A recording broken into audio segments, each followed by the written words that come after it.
Welcome to this tutorial. In this video, I'll show you how to protect your PDF file by adding a password. If you have a PDF file that you want to secure to prevent unauthorized access, this guide is for you. For example, I have a sample PDF here that can currently be opened and viewed by anyone.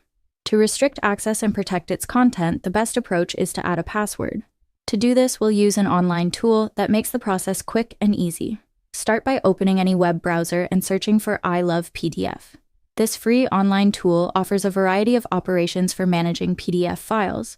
Once you're on the website, scroll down and locate the Protect PDF option. Click on it to proceed. Next, upload the PDF file you want to protect. After uploading, you'll be prompted to set a password. Make sure to choose a password that's secure but easy for you to remember, as recovering it can be very difficult if forgotten. For this demonstration, I'll use a simple password. Enter the password twice to confirm. Once the password is set, click on the Protect PDF button. The tool will process your file and provide a download link.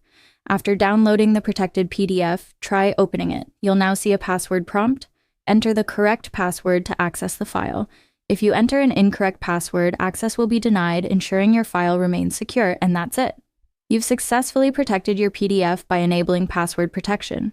If you found this tutorial helpful, please like, comment, and share the video. Don't forget to subscribe to our channel for more useful tutorials. Thank you for watching and have a great day.